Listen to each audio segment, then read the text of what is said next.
কিন্তু রতন ওই শক্ত মাটির উপর দিয়ে লাঙল টেনে নিয়ে যেতেই সাথে সাথে মাটি ফাঁক হয়ে বেরিয়ে আসে এক ফুটফুটে শিশুকন্যা। তিনদিক নদী দিয়ে ঘেরা মায়াপুরের জঙ্গল ছিল এক অপরূপ সৌন্দর্যের নিদর্শন। ঝর্ণা, নদী, ভিন্ন ভিন্ন ফুল ফলের গাছ দিয়ে ঘেরা এই গভীর অরণ্যে সমস্ত পশু পাখিরাও একসাথে মিলেমিশে থাকত। কিন্তু হঠাৎ একদিন এই জঙ্গলের উপর নজর পড়ে এক অমঙ্গলের দেবীর, যার নাম ছিল ছায়া। বাহ, এই জঙ্গল তো বেশ সুন্দর, কিন্তু আমি তো সুন্দর জিনিস একদম পছন্দ করি না। আমি হলাম অমঙ্গলের দেবী ছায়া। আমার কুনজর যেখানেই পড়বে সেই স্থান ধ্বংস হয়ে যাবে। সেখানে নেমে আসবে অমঙ্গলের কালো ছায়া। তাই এখন এই জঙ্গল আমি আমার কালো ছায়ায় ভরিয়ে তুলবো। এই কথা বলেই ছায়া সেই জঙ্গলের গভীরে প্রবেশ করে এবং একের পর এক ফুল গাছের দিকে তার কুনজর ফেলতেই গাছের সমস্ত ফুল ঝরে পড়ে এবং গাছগুলি শুকিয়ে মারা যায়। সুস্বাদু ফলের গাছগুলিতে স্পর্শ করতেই গাছের সমস্ত ফল পচে নষ্ট হয়ে যায়। সে আরও কিছু দূর এগিয়ে যেতেই, কে তুমি? এই জঙ্গলে তুমি কেন এসেছো? তোমার এই কুদৃষ্টি যেখানে পড়ছে সেই স্থান ধ্বংস হয়ে যাচ্ছে। আমার কত গাছ বন্ধুর পাতা তুমি শুকিয়ে ঝরিয়ে দিয়েছো। তুমি কেন আমাদের জঙ্গলের সৌন্দর্য নষ্ট করছো? তুমি চলে যাও, চলে যাও এই জঙ্গল থেকে। কি তুচ্ছ আম গাছ, তোর এত বড় সাহস! তুই কিনা আমাকে এই জঙ্গল থেকে চলে যেতে বলছিস? আজ আমি তোর সমস্ত পাতা ঝরিয়ে এমন অবস্থা করব যে আর কোনো দিন তোর নতুন পাতা জন্মাবে না। এই কথা বলে অমঙ্গলের দেবী ছায়া আম গাছের সমস্ত পাতা শুকিয়ে একদম নষ্ট করে দেয়। তারপর সে মুখ দিয়ে কালো ধোঁয়া বার করতে থাকে। তার ফলে জঙ্গলে একদম বন্ধ করা অস্বাস্থ্যকর পরিবেশ সৃষ্টি হয়। এই জঙ্গলে এখন ঠিক করে নিঃশ্বাস নেওয়াটাও খুব কঠিন হয়ে উঠেছে। যবে থেকে ওই অমঙ্গলকারী এই জঙ্গলে এসেছে তবে থেকে যেন আমাদের সুখ শান্তি সব নষ্ট হয়ে গেছে। ঠিক বলেছ হরিণ ভাই, এখন তো আমরা ঠিক করে খাবারও খেতে পাই না। ওই ছায়া যেই গাছের দিকে তাকায় তার সব ফল নষ্ট হয়ে যায়। শুধু কি তাই ময়ূর, ওই অমঙ্গলকারী ছায়ার দৃষ্টি যে পশু পাখির উপর পড়ে তার শরীরে নানা রকম রোগ দেখা দেয়। আমাদের মহারাজ সিংহের অবস্থাটাই দেখো না, তিনি তো আর ভালো করে চোখে দেখতেও পান না। কিন্তু এভাবে তো চলতে পারে না। এর হাত থেকে রক্ষা পাওয়ার কোনো তো একটা উপায় আমাদের বের করতেই হবে। চলো আমরা সিংহ মহাশয়ের কাছে যাই। তারপর সকল পশু পাখিরা মিলে মহারাজ সিংহের গুহায় যায় এবং তাদের দুর্দশার কথা তাকে খুলে বলে। আমি ওই অমঙ্গলকারী ছায়ার কুদৃষ্টির শিকার হয়ে ভালো করে চোখে দেখতে পর্যন্ত পাই না। এখন আমাদের সৃষ্টিকর্তার উপর ভরসা করা ছাড়া আর কোনো উপায় নেই। চলো আমরা সবাই মিলে প্রার্থনা করি। হে সৃষ্টিকর্তা, তুমি মুখ তুলে চাও, আমাদের এই দুঃখ দুর্দশার দিন তুমি দূর করো। আর যে সহ্য করতে পারছি না, তুমি মুখ তুলে চাও সৃষ্টিকর্তা, তুমি মুখ তুলে চাও। শ্যামলী ঠাকুরের কাছে বসে অঝরে কাঁদতে কাঁদতে তার দুঃখ দুর্দশার কথা জানাতে থাকে। ঠিক সেই সময় রতন, চুপ করো শ্যামলী, আর কত কাঁদবে? এমন দুঃখ দুর্দশার দিন তো আমাদের ছিল না। কষ্ট সৃষ্টে বনের কাঠ কেটে বিক্রি করে আমাদের ঠিক সংসার চলে যেত। কিন্তু যবে থেকে ওই অমঙ্গলকারী ছায়ার কুদৃষ্টি আমাদের উপর পড়ল, তবে থেকে আমাদের সংসারে অমঙ্গলের ছায়া নেমে এলো। আর তাই তো বিয়ের 5 বছর পরেও আমি কোনো সন্তানের মুখ দেখতে পেলাম না। ওই অমঙ্গলকারী ছায়ার ভয় ওই জঙ্গলে কাঠ কাটতেও যেতে পারি না। তাই আজকাল আর দুবেলা ঠিক করে খাবারটুকুও জোটে না। চলো গিন্নি, ওই জঙ্গলের পাশেই একটা ফাঁকা জমি পড়ে আছে। ওই জমিটা নাঙল দিয়ে ভালো করে চাষ করি, দেখি কিছু ফসল ফলাতে পারি কিনা। তারপর রতন আর শ্যামলী লাঙল কোদাল নিয়ে সেই ফাঁকা জমিতে যায় এবং সারা দিন অক্লান্ত পরিশ্রম করে সেই জমিতে লাঙল দিতে থাকে।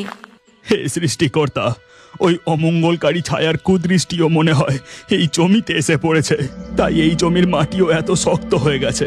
হে সৃষ্টিকর্তা, আর কত পরীক্ষা নেবে তুমি? এবার তো মুখ তুলে চাও, ওই অমঙ্গলকারী ছায়ার হাত থেকে তুমি এই জঙ্গলের সমস্ত পশু পাখি আর আমাদের রক্ষা করো।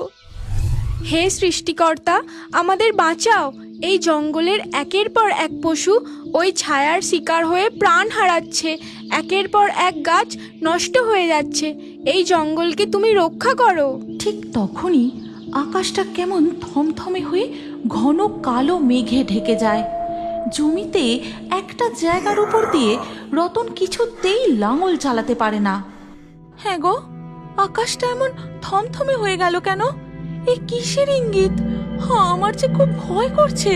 ঠিক তখনই জোরে ঝড় ওঠে, ঘন ঘন বাজ পড়তে থাকে, কিন্তু রতন ওই শক্ত মাটির উপর দিয়ে লাঙল টেনে নিয়ে যেতেই সাথে সাথে মাটি ফাঁক হয়ে বেরিয়ে আসে এক ফুটফুটে শিশুকন্যা, যার গোটা শরীর থেকে অদ্ভুত এক আলোক জ্যোতি বেরোচ্ছে।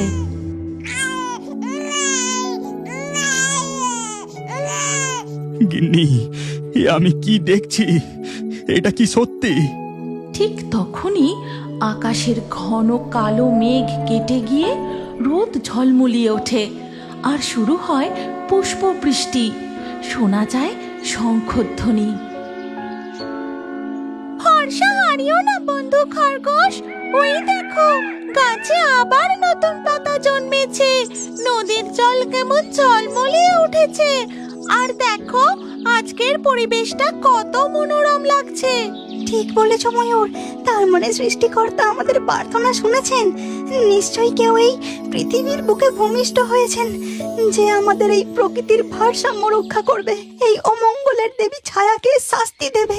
তারপর সেই কাঠুরে দম্পতি শিশু কন্যাকে কোলে নিয়ে তাদের বাড়ি ফিরে আসে।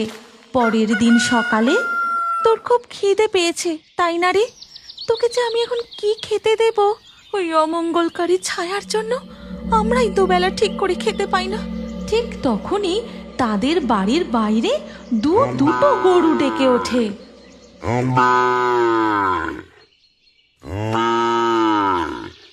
রতন দৌড়তে দৌড়তে এসে বলে, জানো গিন্নি কি হয়েছে? যেই জমিতে আমরা কাল নাঙল দিচ্ছিলাম, সেই জমি এখন সোনার ফসলে ভরে উঠেছে। কি বলছো তুমি? আর এদিকে দেখো, কোথা থেকে দুটো গরু আমাদের বাড়িতে চলে এসেছে। আমাদের ঘরে মনে হচ্ছে মা লক্ষ্মী স্বয়ং এসে গেছেন। শুধু আমাদের ঘরে নয় গিন্নি, আমার মনে হয় এই গোটা জঙ্গলকে, প্রকৃতিকে রক্ষা করার জন্যই এই মেয়ের জন্ম হয়েছে। যেন ও প্রকৃতির দেবী, মাটি থেকে ওর জন্ম, তাই আজ থেকে ওর নাম ভূমি। তারপর থেকে ভূমি সেই কাঠুরে দম্পতির ঘরে বড় হতে থাকে। সে আসার পর থেকে তাদের সমস্ত দুঃখ, দুর্দশা, অমঙ্গলের দিন শেষ হয়ে যায়। তাদের সংসার সুখ, শান্তি, ঐশ্বর্যে ভরে ওঠে। এমনই একদিন বলছে, শোনো না, জঙ্গলে গিয়ে কিছু মধু সংগ্রহ করে আনতে হবে, কারণ এই বয়সে ভূমির জন্য মধু খুব উপকারী। কি বলছো কি শ্যামলী? তুমি আবার ওই জঙ্গলে যাবে? যদি আবার ওই অমঙ্গলের দেবী আমাদের কোনো ক্ষতি করে? আমাদের কিসের চিন্তা, যখন আমাদের ঘরে স্বয়ং দৈবপুত্রী রয়েছেন। কিন্তু ও তো এখন খুব ছোট। কিচ্ছু হবে না, তুমি চলো তো, আমিও তোমার সাথে যাব, আর ভূমিকেও সাথে করে নিয়ে যাব। তারপর তারা তিনজন মিলে জঙ্গলের দিকে যায়, আর জঙ্গলে পৌঁছে হঠাৎ করে একটা খরগোশ দেখতে পেয়ে ভূমি তার পিছু পিছু দৌড়তে থাকে। বেশি দূর যেও না মা, তুমি কাছাকাছিই থেকো। এরপর রতন আর শ্যামলী কিছু দূরে এগিয়ে যেতেই তারা আবার সম্মুখীন হয় ওই অমঙ্গলের দেবী ছায়ার। তোদের এত বড় সাহস! তোরা আবার এসেছিস এই জঙ্গলে। আমি আবারও তোদের জীবন অমঙ্গলের ছায়ায় ভরিয়ে তুলবো। তুমি আমাদের কিচ্ছু করতে পারবে না, বরং তুমি তোমার দিন গোনা শুরু করো। তোমাকে যে বধ করবে সে জন্ম নিয়ে নিয়েছে। কি? তোদের এত বড় সাহস! আমি এক্ষুনি তোদের ভস্ম করে দেব। এই কথা বলেই অমঙ্গলকারী ছায়া তার চোখ দিয়ে আগুন বার করে শ্যামলী ও রতনকে ভস্ম করে দেয়। এদিকে ভূমি তার বাবা মাকে জঙ্গলের মধ্যে দেখতে না পেয়ে এদিকে ওদিকে খুঁজতে থাকে, আর তখনই সে শুনতে পায়, কি হয়েছে তোমার? তুমি কাঁদছো কেন? কে তুমি? আর তুমি আমার কান্না শুনতে পাচ্ছ? হ্যাঁ, পাচ্ছি তো। কি হয়েছে তোমার?